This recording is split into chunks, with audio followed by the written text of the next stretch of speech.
This is the All Saints Parish Share Your Skills discussion, and I would welcome all of you to weigh in. I want this to be pretty much a guided, facilitated discussion, and we're doing this morning on how to start a small business. And I'm Maria Feaster, your presenter this morning. And I do have some disclaimers. All of the opinions expressed are my own. I don't have any relationship with the Small Business Administration or Calvert County government. I don't endorse or solicit any multi-level marketing firm or franchise. And pretty much this is just a general overview, and it is no way, shape, or form inclusive of all the various processes and procedures needed to start a new business, because there are certain areas of this presentation that could be a whole college course on if you were getting a business degree or something like that, because it can be so detailed. So this is just a general overview. And again, I welcome your input. And I would love for us to have an open discussion about some of the items that I will be bringing up. Well, the first thing is start right for success. The main thing, you need to do your research, and it can be formal or informal, just talking to people, whatever your interest may be. There's all kinds of community college workshops, and everything I'm going to be talking about, I'm going to be referring to myself, because this is some of the things I did to start my business. And so the College of Southern Maryland has a lot of things that you can go to on the weekend, because when I initially started doing my research for my business, I was still working. So the College of Southern Maryland would have workshops on the weekend or in the evenings that you can attend. The local library has a lot of resources.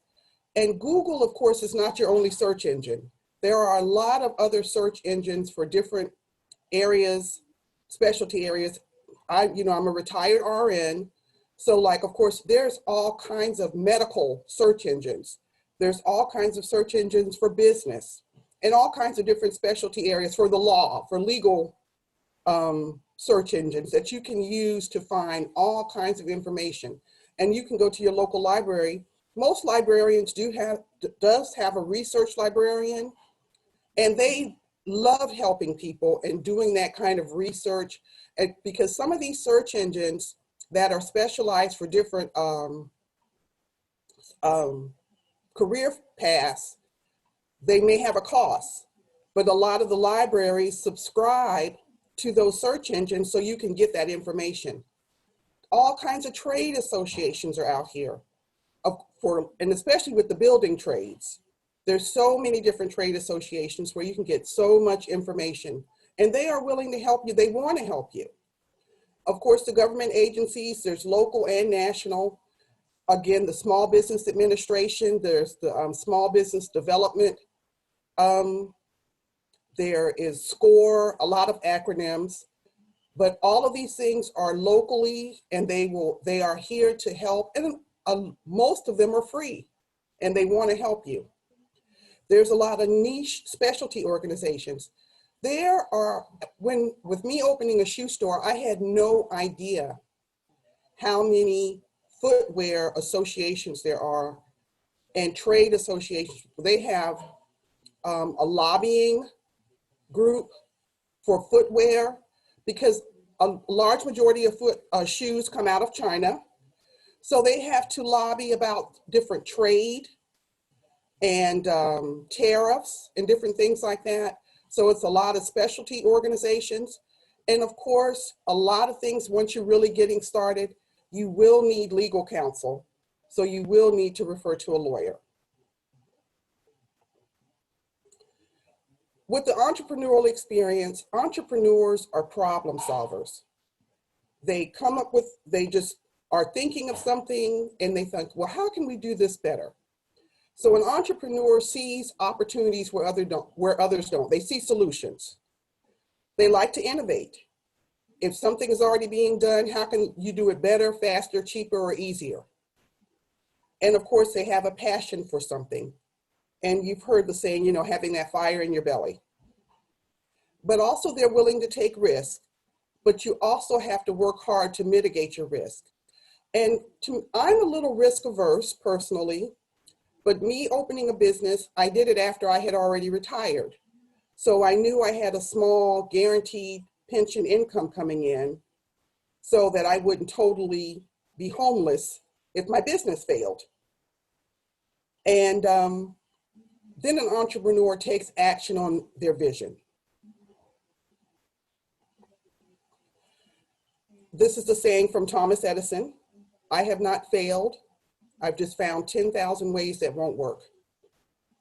I use this Edison quote because my son, Ian, he just graduated from college this year, and he's an Edison scholar because he has a job. He'll be starting in January with General Electric. And so, Thomas Edison started General Electric. The core of starting a small business: problem identification, opportunity recognition, venture creation, and then sustaining the venture. So you identify the problem, recognize the opportunity to solve that problem, then you create a venture that can develop a solution and can generate revenue. And then you want to sustain the operation and grow the venture, but don't be afraid to think about the exit. A lot of people, some people are serial entrepreneurs. They always are starting businesses, closing them, selling them, doing all kinds of things. You may totally transform it, but always don't be afraid to think about the exit. And so your opportunity recognition. What is the solution to a problem that you see? And of course, I'm not, it can be just the simplest thing. Doesn't have to be big, just something simple. Again, my example, I love shoes, but I didn't see a place here in the county that had the type of shoes that I wanted to buy, or there was nice shopping.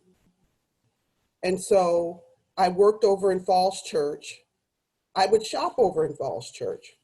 So I would go to Tyson's and different shopping areas over there. Or on the weekend, I would go to Annapolis. And so with me working in Falls, I got so tired of driving. And so I wanted something locally. So what is the solution to, and I thought, well, we could need something like that here because we don't have anything like that here. And is that solution better, faster, cheaper than the alternatives? To me, it was, because I didn't have to drive almost 50 plus miles to go shopping. And you're tired and you just wanted sometimes just to run someplace close to home. So you can do a SWOT analysis. What's the strengths? Why is this a solution? What's the weaknesses? What challenges will need to be overcome? The opportunities? What are the external enablers? Is the economy, public opinion, recent events, technology. And I also did a survey. And what are some of the threats, the external obstacles? And you can do a SWOT analysis on think about any dilemma or whatever in your life. Just going to the grocery store, you can do a SWOT analysis if you have the time or want to do it. So that's always a good way to flesh out an idea and to look at an opportunity to try to do something. Maria, I have a question before you go on to the next slide. Yes. How did you do the survey? How did you handle that? I did, I went to CSM and took some classes, and I also went to Florida State and I did a business boot camp and it was a 6-week course, 4 weeks online and 2 weeks down there at Florida State in Tallahassee, and I did the survey. But the survey that I did here locally, I went to the chamber, and I went to some of the women's groups meetings, and that's where I did the survey.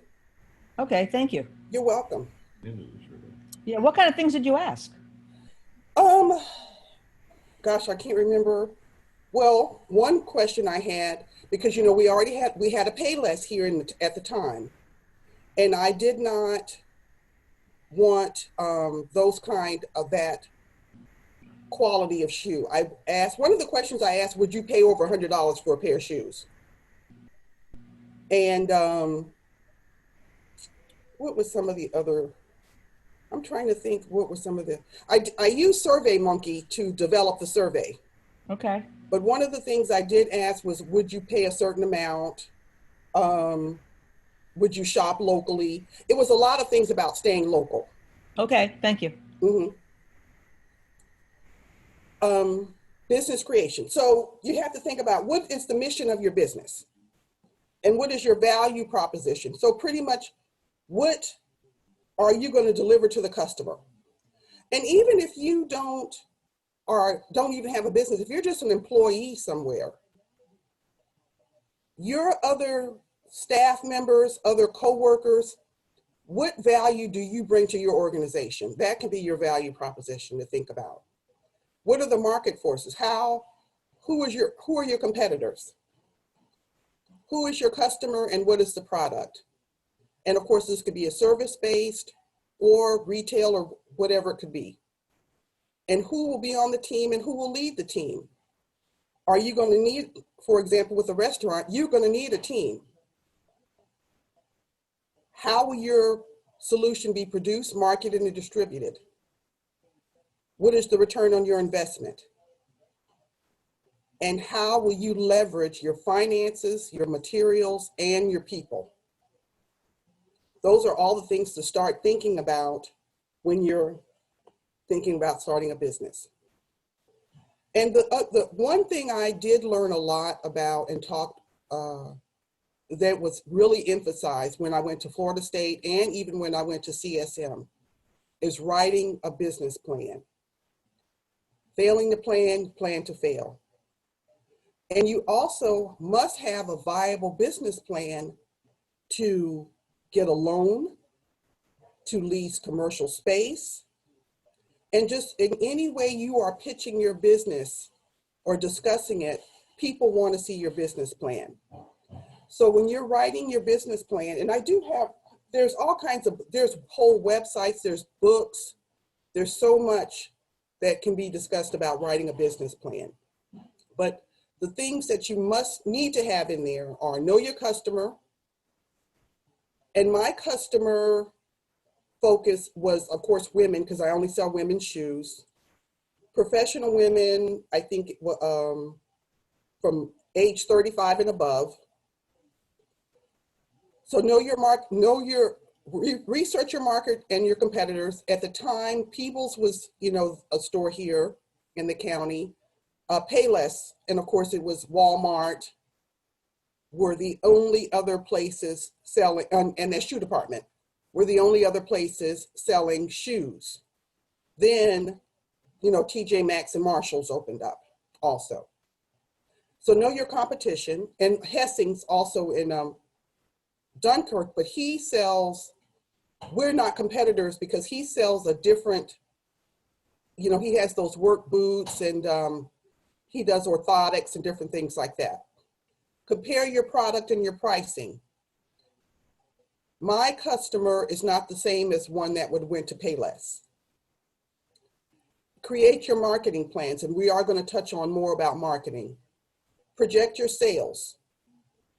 Gain awareness of expenses and operating costs. And have someone critique it.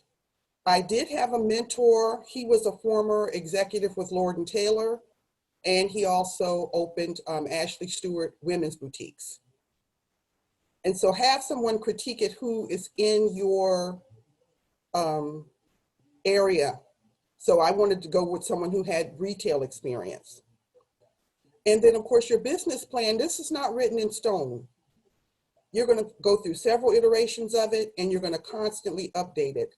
Perfect example with me, when we had the pandemic, I had to pivot and go to online sales. So I had to adjust my business plan to do online sales. Maria, may I ask a question? Sure. Looking at the things that you listed for your business plan, some of them would be constant regardless of the other factors. Yes. But some would seem to change significantly based on location.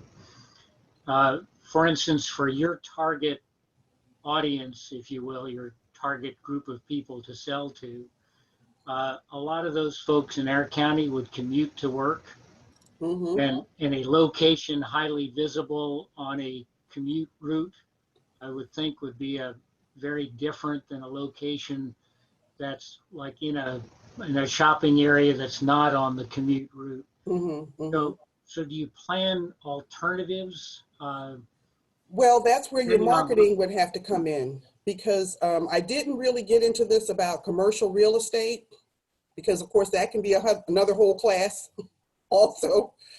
But commercial real estate, and of course in this area of the country, it's very, very expensive. And you pretty much got to go where you can afford. And so of course, if you are not in the premier location, then you have to put more money into marketing. And so it is just, that's all of the adjustments you make, and that's how you adjust your business plan also. And of course, we're going to touch on your finances, because real estate, if you have to have a brick and mortar, that is a big chunk of your budget and everything. And if you notice what's going on now in the country with a lot of these major retailers and restaurants and different businesses, the first thing almost coming out of their mouth is they can't pay their rent, because it is just such a big chunk of their budget. And so that is a big factor in your marketing and what kind of business you're going to open. Thank you. You're welcome. So sustaining your business, how will you measure and report performance? Depending on what your business is, how do you know you're successful? What is your sustainment strategy? And how do you know your solution is working? And I know I'm raising more questions than giving answers, but these are the kind of things you need to think about when you are going to open a business. And what does the end state, what does the vision look like at the end? And how will you manage growth? Bring on more staff? Do you need to move to a bigger location? How do you manage that? And how big is big enough? And is there such a thing as being too big? And this is where I would like to throw it out to you all, and we can have a little discussion. Like, perfect example, is there such a thing as being as too big? Amazon. What's your thoughts on that? Well, we can. Go ahead. Yeah, this is Cheryl Munn. Yeah, I have mixed reactions to Amazon. Sometimes I think they are too powerful, and also, but on the other hand, I'll have to say, with their business model, they are also extremely convenient, and that, and that makes them highly competitive and very powerful.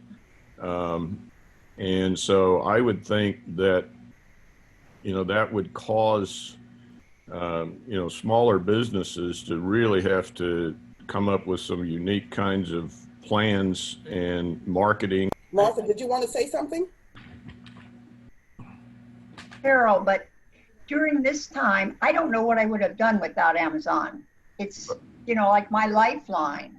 Mm-hmm, mm-hmm. No, I agree.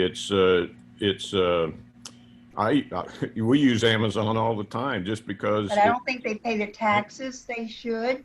I think there should be more regulation, even though. Yeah, well, like I said, I have mixed thoughts about them. Right. And I think their business model is absolutely genius. Oh, it is right now, but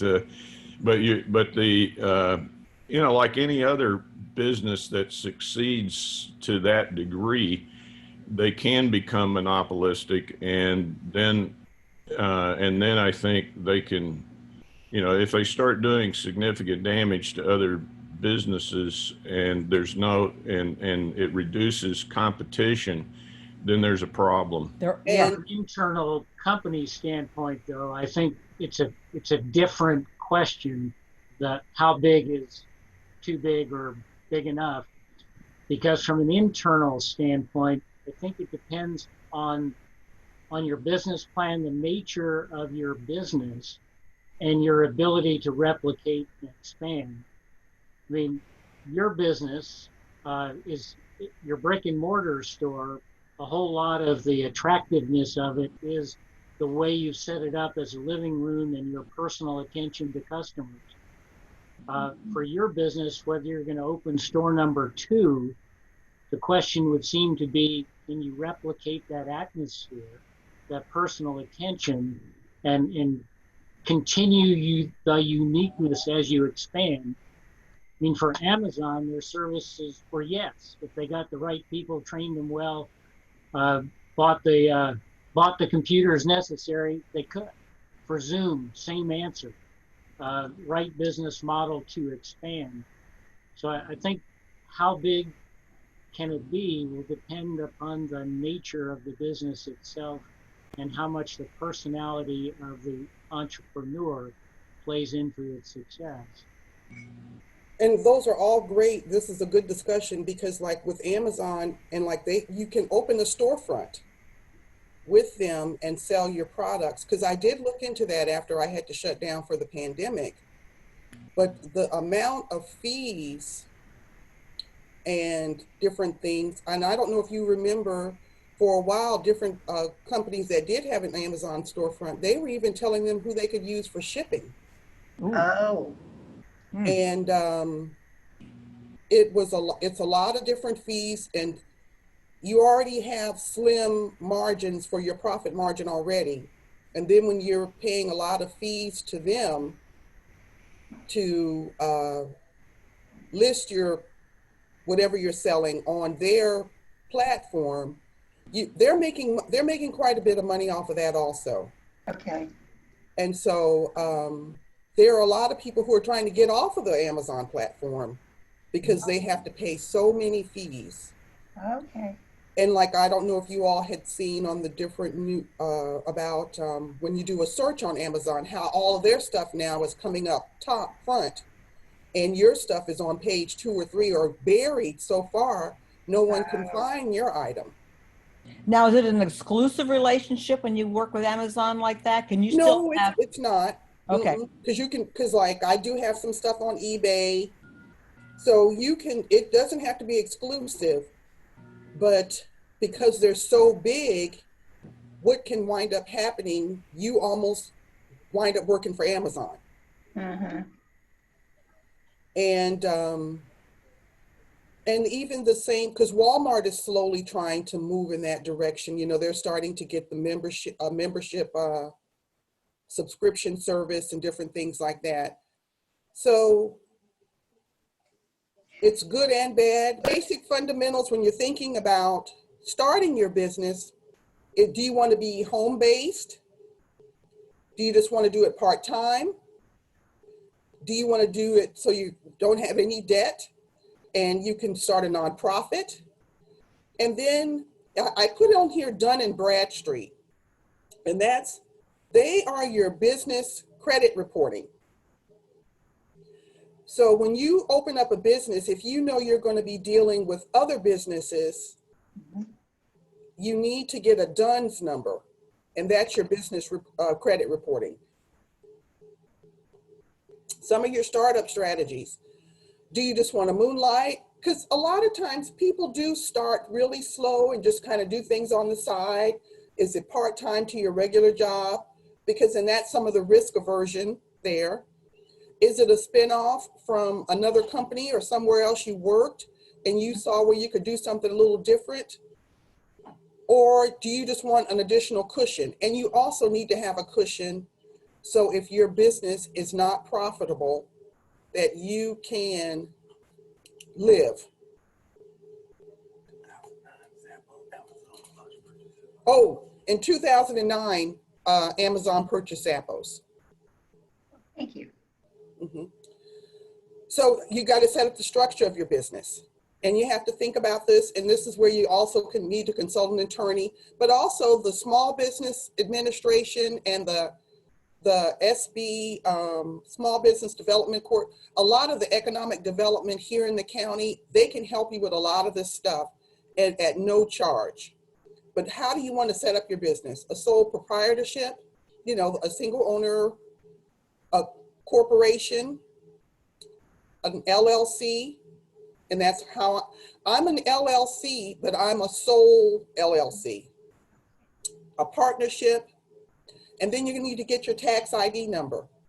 And again, you can do a lot of this stuff for little or no cost, working with your economic development wherever you live, the SBA, and you can go online and get your tax ID number. A lot of these things you can do for free, and you can do this stuff and just have it sitting there for when you're ready. The next thing is financing a business. Seed money, family, friends, savings. But then you got to think about relationships afterwards. Yeah. Startup financing, friends, investors, banks, credit cards, leasing, and then of course some of your suppliers will give you terms, and financing companies, because now with shoes, a lot of the vendors, you know, the shoe brands, one of the big shoe brands I have is Sam Edelman, and they do, I have Bionics, they do net 30. So after you get your shoes, you have 30 days to pay them back.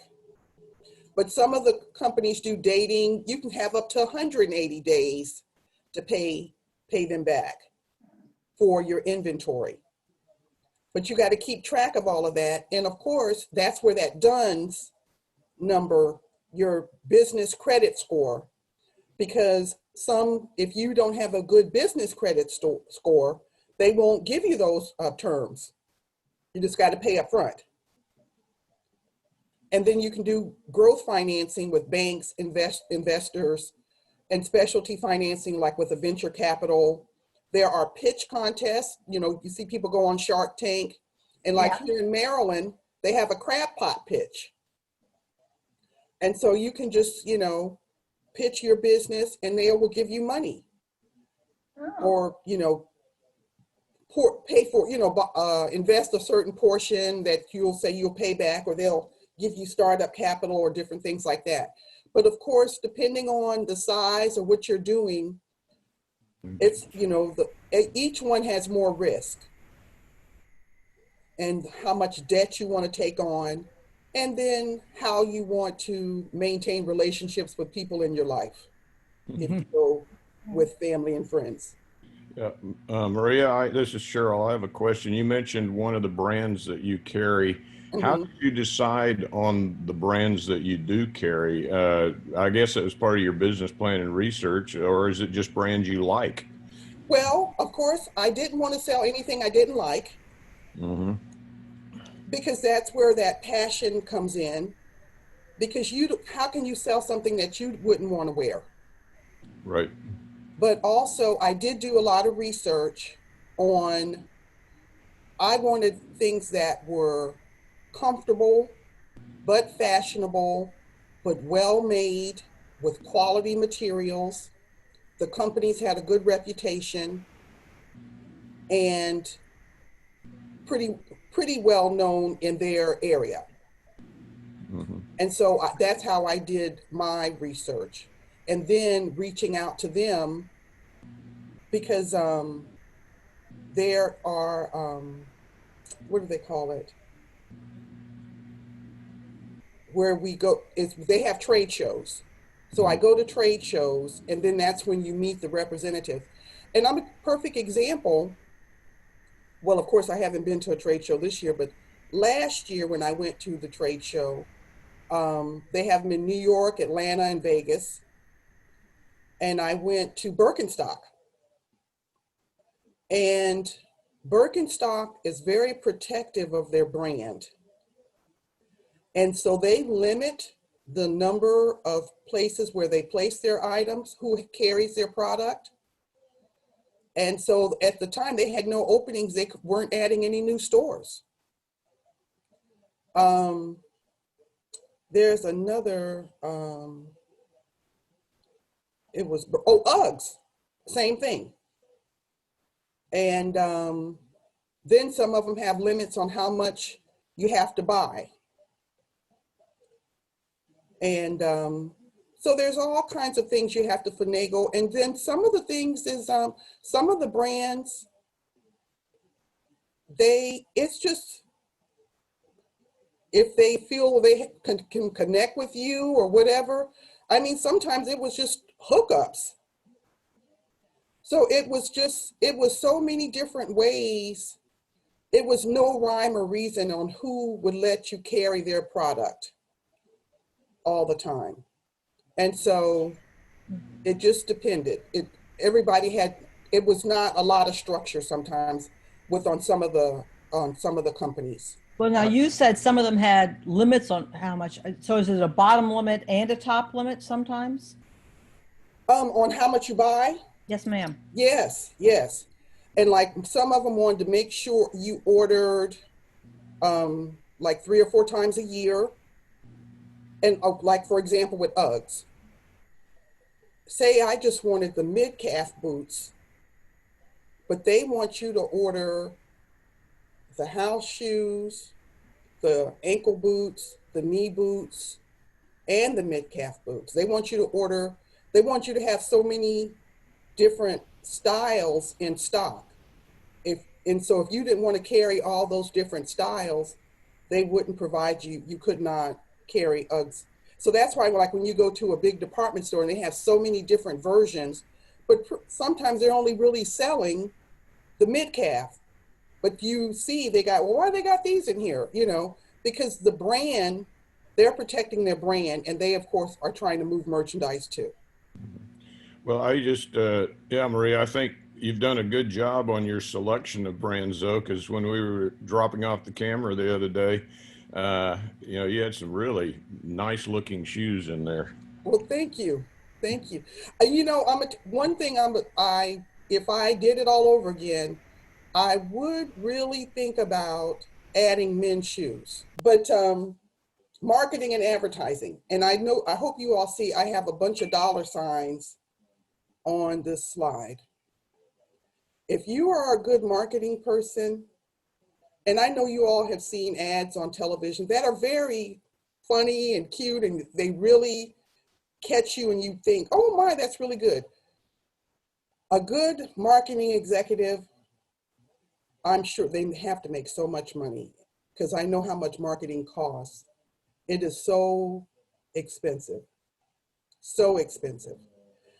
And so when you're putting together your business plan and you're writing out your budget, I have told others, whatever you budget for marketing and you think that's a good budget, just triple it. Because it is just that expensive and that much money. And of course, there's free marketing you can do, but it's a lot harder and it's slower and it takes longer for it to penetrate. And of course, networking, I've done a lot of that. I go to all kinds of business. Well, of course, a lot of this is pre-pandemic. Go to a lot of networking, go to the Chamber of Commerce, join all kinds of business groups.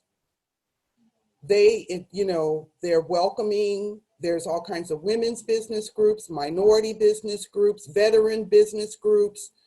There's shoe business group, whatever niche business you're in. There's a group out there for you. And social media, I'm on Facebook, Instagram, and Twitter. And then of course you have a website. And then with the media, I've advertised in the Calvert Recorder, the Bay Weekly. I've done a Comcast Spotlight. I was in the movie theater. But all of this costs so much money, and I'm thousands. And of course, I'm very small. And so these other corporations, of course, are spending millions, but it is a lot of money. And even I was in the Harris Teeter on the shopping carts on the portion where the kids sit. You put the little picture, I was in that, So it costs so much money. So marketing and advertising, but it is crucial for you to get the word out about your business. And of course, word of mouth. And that has been a lifeline for me because my repeat customers are fantastic.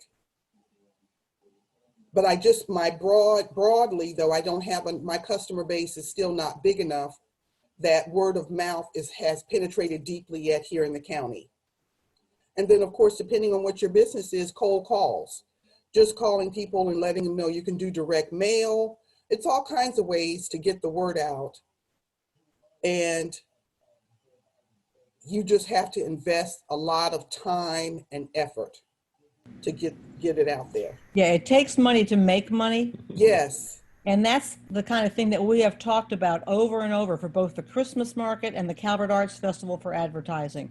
You know, how much do we actually spend? We do a lot of the free advertising, as much as, you know, public service announcements, which you can't do in your business. But yeah, it's just deciding what that line is and how much you really need to be effective. Exactly. And what works, you'll see what works. And so managing your cash flow, and that is the lifeblood of your business, is your revenue, your income, your expenses. You will need some sort of an accountant, and there's accounting software with QuickBooks and Quicken, and of course your taxes. And like I have sales taxes, so I have to file those quarterly. And so I do that. And so it's a lot of managing your cash flow with your business, because that's the blood, and that is how you maintain. And then selecting a name. Like, you know, I'm Cobbler's Creations. I chose that because a cobbler is a shoemaker. But they think I do shoe repair also. And so I have to tell a lot of people I don't do shoe repair. I just have brand new women's shoes that other cobblers make the shoes for me, and I just carry them and sell them. And I've had people think I was a bakery. And so, you know, it's not a cobbler bakery, but people have thought that, and I've gotten a lot of calls about that. So, you know, select your name.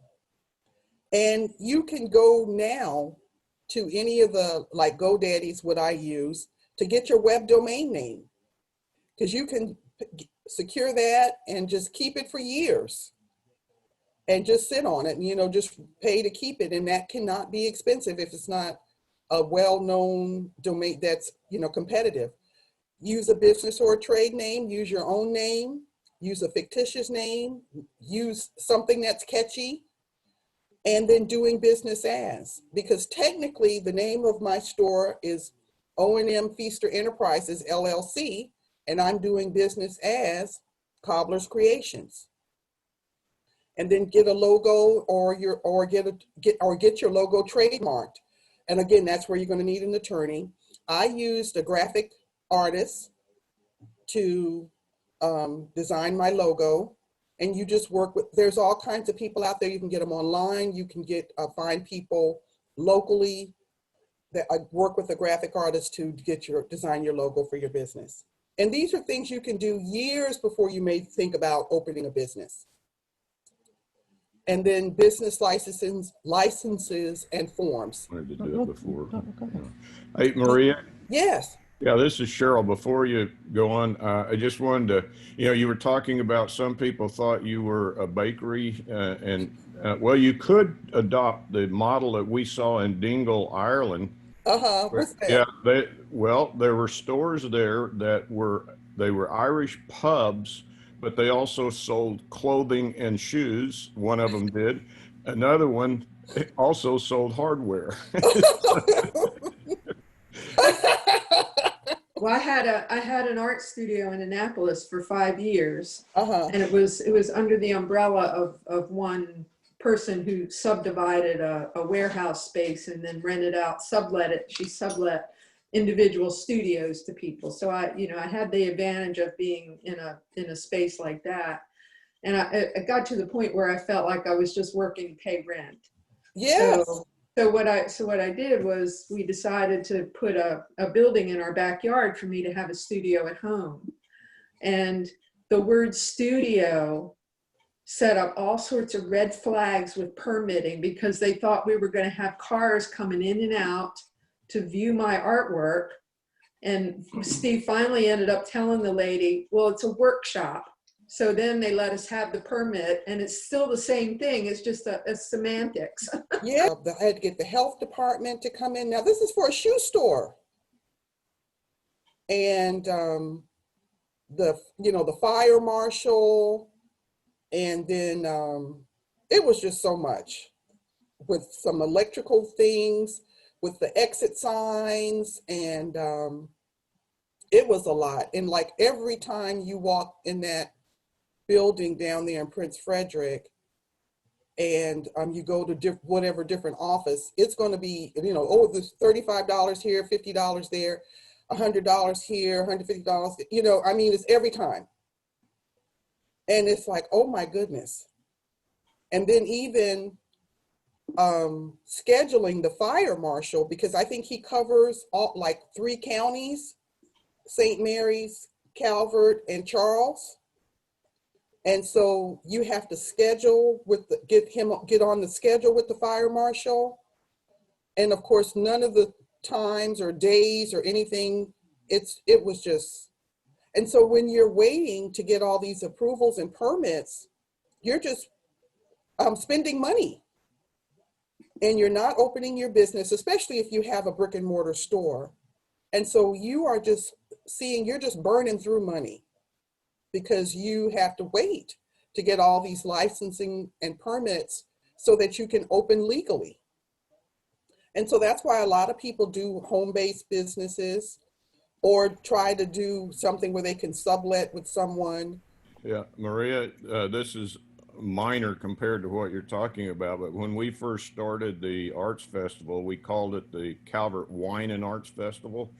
And that's the way it was for the first couple of years. And then I got a call from a couple of our wine vendors saying we can't participate anymore. And I asked them why, and it's because the state had contacted them, and because in the title it said Wine and Arts Festival, Mm-hmm. the state was seeing that as a wine festival, which takes special licensure, and you can only get so many of those. A winery can only get so many of those per year, and they're much more expensive than if you're participating in something like a farmer's market or Right. something like that. So I talked to this guy. I called the guy from the state, and I talked to him, and I asked him what the problem was, and he says, well, you're identifying this as a wine festival. And I said, no, we're really not. It's an arts festival, but we do have invited some wineries to participate. Mm-hmm. He says, no, you're advertising it as a wine festival. And We couldn't even use the word grape in the title. no. We tried And I arts said, well, okay, what if we call it the Arts and Wine Festival? And he says, no. He said, so we had to change it to the Calvert Arts Festival, and then down below in a smaller line we say with local wineries and breweries.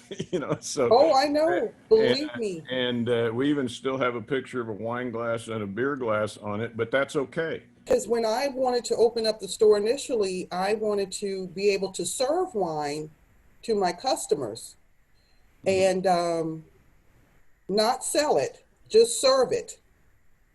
And so I got such a runaround, and I wound up calling the state attorney in Annapolis and speaking to someone in his office about being able to serve wine.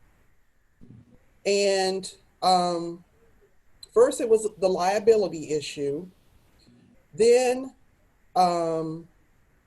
it was because I was just serving it, I was maybe enticing people to buy almost like a bribe. And pretty much it was a state attorney's opinion that I could not do that in a nutshell. It was a lot. And you just learn so much, and you get so much information and so many frustrating roadblocks on things that you think this should have been so simple. And it just turns into an aggravating nightmare. And so you do have to get all these local permits. It's, you know, with planning and zoning, it's a lot of local fees. It's a lot of local issues based on your business type. And then of course, if you want to do a home base, your homeowners association may have restrictions on doing a home based business also. So some of the major mistakes, and I know you all have heard about this, is the main one is running out of cash. That's why a lot of restaurants fail. It's that cash flow, not knowing your customers.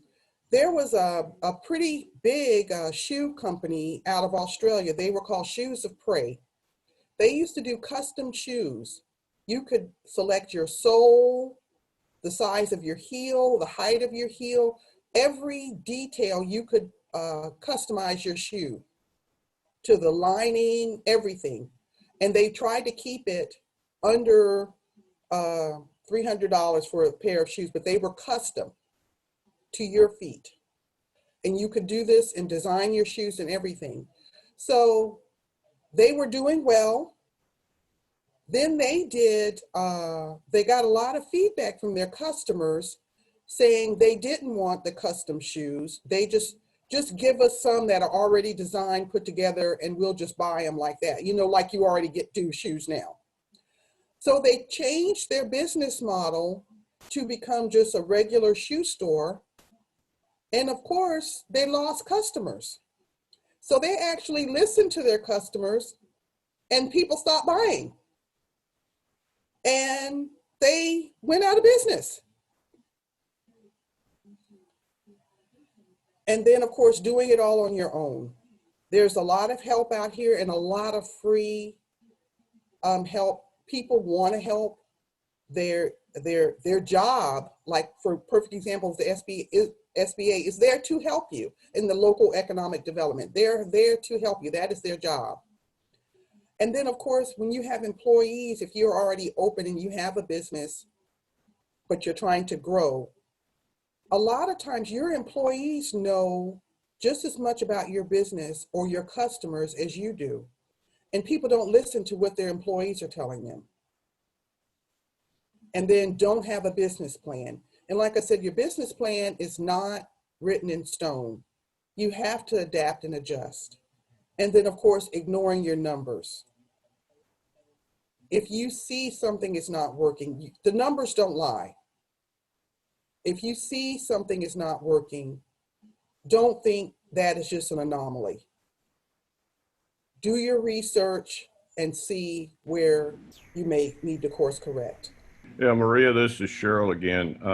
Yeah, I've read a number of times that the number one reason that businesses fail, whether it's small business or larger business, is they open their business underfunded, you know, and you know, have just missed the mark on you know, what the funding levels they need even to open and get started. Right, right. And the basics of survival and sanity, and I just put the survivor on there. Expect everything to go wrong. And this is not being a pessimist. This is being a realist, because it is so much. Don't overbuy on your inventory and materials. And irregardless of what kind of business you may have or what you may be doing, really monitor that. Don't underprice yourself. Don't sell yourself short. Whatever you are offering is valuable.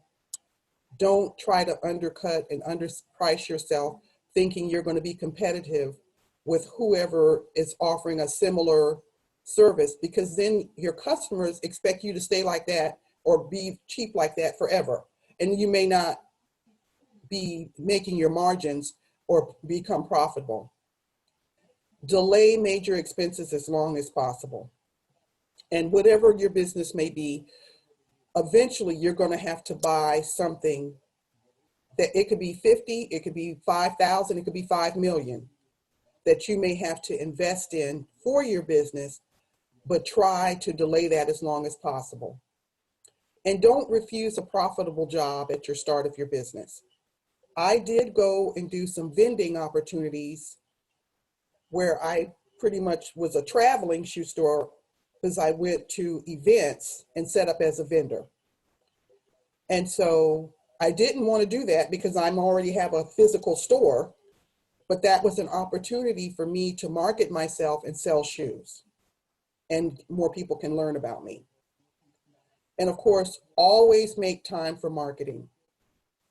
You're going to always be somewhere where you're going to meet someone or talk to someone online, or not, since we're not in person like we used to, but there's always an opportunity to market your business, and don't pass up those opportunities, especially if it's free.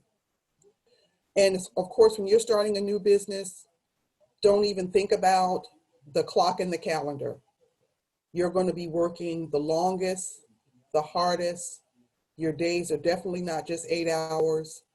And it's definitely going to be more than a year or two before you see profits, because just to grow, and you just got to invest. If it's your passion, you love it, and you really don't even think about the clock and the calendar that much. You just do it because you're loving what you're doing and you're just enjoying it. And of course, no matter what your business is, you always have to be ethical and honest. That is your reputation, and you want people to come back, and you want the support. And of course, we got to always pray. And so that concludes my presentation. Any questions? That was great. Oh, Yeah. thank That you was- so much. Very That good. was, yeah. Yeah. So- Thank you, Maria. You're welcome. I've known people who had started their own business, and you know, some things that you don't think of, like in some people's leases, they're responsible for repairing or replacing air conditioners, that sort of thing. Yes. And some, you know, a couple people I've known, it's actually caused the demise of their business because they weren't prepared for that eventuality. Right. So it's, you know, it's really to your advantage to actually, you know, make sure that you have all your I's dotted and your T's crossed before you allot money for opening a business. Oh, yes. That's why you got to have that cushion, and how risk averse you are. Mm-hmm. And again, if you can start out as small as you can, because of course, again, when I was commercial real estate could be enough, we could be talking about that all year. Yeah. Because that is such, It's a monkey on your back. it is, and it is a cutthroat, ruthless business, Yeah. commercial real estate. And it can be to the point where you feel like you're working for that real estate development company than you are for yourself. I've known people who've had businesses in shopping centers or malls, and you know, they have escalation clauses in there. So like during the holiday period, your rent goes up. Mm-hmm. And you know, they at certain times of the year they can hike your rent up just because your sales are up. Yes. Or you pay a higher percentage to them because you have higher sales. Exactly. Yeah, and it's you know, it's really you have to be brave, and you know, there are certain times of the year that actually are your backup for the slow times of the year. Right. You know, if you can make it through Christmas, then you can get to Mother's Day. You know, Right. Right. Mother's Day, then you can get to Christmas again. You know, Right. Right. it's, you know, and you have to. It's kind of a nail biter. It half is. the year. And then with, of course, and now adding this additional complication of having a pandemic, Yeah. like with me, I closed in March, opened back up again in June, but I had just gotten in spring and summer stuff. Oh, goodness. And so all of the prom and bridal, that whole season was wiped out. Right.